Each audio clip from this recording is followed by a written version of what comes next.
What is Advent? I mean, explain that to the lay person. Mm-hmm. Well, the word Advent is coming, and so there's Advent is actually kind of a dark time, a time of reflection. It's almost like a Lenten preparation season. So there's a sense of God coming and anticipation, a waiting, and a deep reflective time. So it's the colors are purple during Advent, which is again a reflective, heavier time.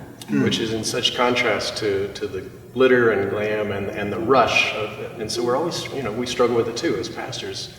We still have presents to buy and cards to get out. But the invitation of Advent, as Clover said, is this time to slow down, prepare our hearts for the coming of the Christ child. Yeah, so very different than the joy, so to speak, Right. of Christmas.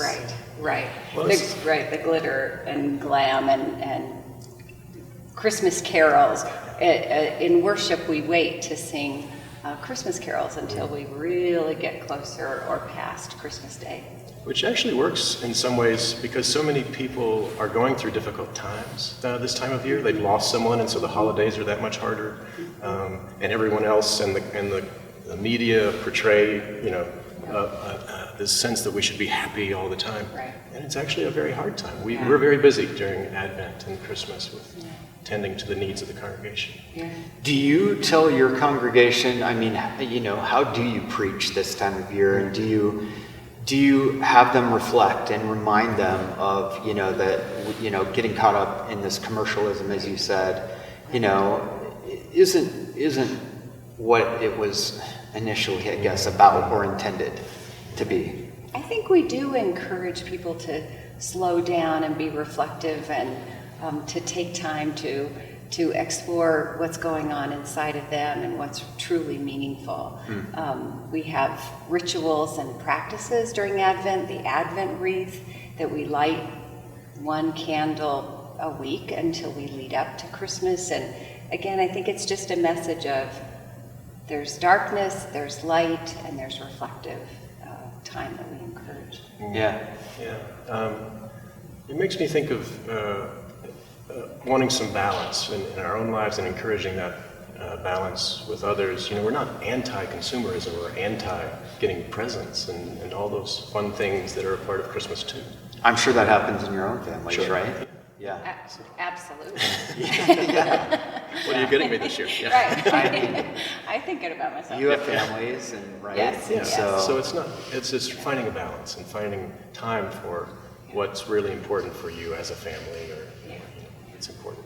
Yeah. And I know it's a loaded question, but what is the meaning of Christmas? Well, we think about it all the time, especially as we approach this time of year. I'm going to give my perspective. There are many theological viewpoints about the meaning of Christmas. For me, it's the incarnation, and meaning God came in flesh, and the profound truth that God came as a baby as flesh says so much about who this God is. So this God of love came in the most vulnerable way the divine could come as this infant born in the back streets of Nazareth, Bethlehem. Yeah. Actually, get that right. Yeah. And in fact, born to a virgin, right? Well, that's Or is the that- theological perspective. Yes, Okay. tradition has that. But the real point is born to poor people and people of no means, which I think says a lot about where God shows up. I think this connectivity to this connection to the vulnerable, to come as a child, that's how what we imagine God to be like, because that's what we think about at Christmas is what is this God, this mystery, and to think that God is of a nature that wants to come to the vulnerable. That connects us to all those who are vulnerable, and also to what's vulnerable in us, right? The places we may want to hide from others, those things. God says that's still a value. That's still worth something. It's good. Do we sometimes forget the vulnerable during this season? If anything, I think we sometimes remember them more at this time and forget them the rest of the year. Oh, that's good. Does that make sense? That's Right? right. So we see that sometimes folks wanting to do something special here at the church and give money because our hearts are opened. And I think if all that we've been talking about evokes that, it's the rest of the year. Yeah. We need to keep that spirit going. That's right. Yeah.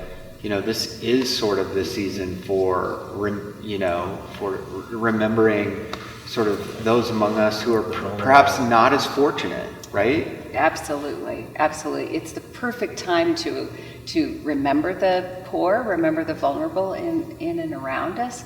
And then, as Ian said, but then the challenge is to take it beyond Christmas, beyond giving presents to children who don't have presents, or a mitten tree, or something that we pay attention to the vulnerable beyond Christmas time. And to pay attention to the vulnerable in us too. We can get into a kind of us and them.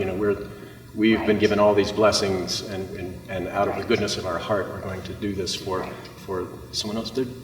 We're all in this together, and so I think it's you two in particular preach a lot about inclusivity, and there are some who don't believe, and there are some who have other practices, religions. How do those factor into the Christmas story?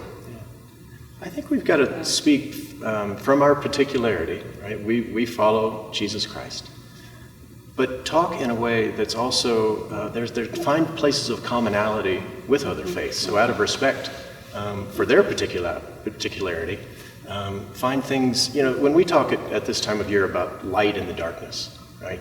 And that's a very particular light that we talk about, the light of Christ that came into the world, and the darkness shall not overcome it, right? That's from the prologue of the Gospel of John. But that's a message that translates to other faith traditions, or even to folks outside of a faith tradition. So we can find those places where we all share a sense of hope for the world. Yeah, that's great. In the letters, the epistles of John, it talks about God is love. Where you see love, there is God. And that also translates to so many traditions. We don't have the corner on the market on our religion, but we tell the same story, and we're not apologetic about that. And yet it doesn't mean that other religions aren't beautiful and valid and in relationship with us. It's not us. And have so much more in common than we have different. So to focus on the few differences and to not focus on the love that we share and the value of the vulnerable that faith traditions share. That is where let's we come focus on together. that. Tell us about Santa Claus, Saint Nick, and where does he factor into all of this, especially in the Christian world? But in Germany, and the tradition is that he gave money to the poor without them knowing, anonymously, to care for the poor, and helped in the village he lived in. And so I think that tradition of giving and giving to those in need comes out of this St. Nicholas character. But then over the years, kind of Christmas got morphed, and the real Christmas came more out of the 19th century, so it really hasn't been around that long. I remember the children's talk that Glover gave this Sunday. She said, "So who's coming at Christmas?" And that's what we do wrestle with it, because a few kids said Santa, which is funny, and elves, so just not wanting the story of Jesus not to get lost in all of that, and so we keep trying to refocus the congregation and the children. Do you have fun this time of year? I mean, we laugh. You were telling me off camera. Yeah. It's also very stressful. Yeah. But I mean, is it fun to celebrate the season? I love this time of year. It's probably my favorite time of year, and the sanctuary is beautiful, and people's hearts are just open in a different way. It's a tender time for people, and so it's very special. And our staff laughs a lot because you can't do this kind of serious work without joy. And so we do laugh a lot, and we do have fun, and we make each other laugh. So it's good.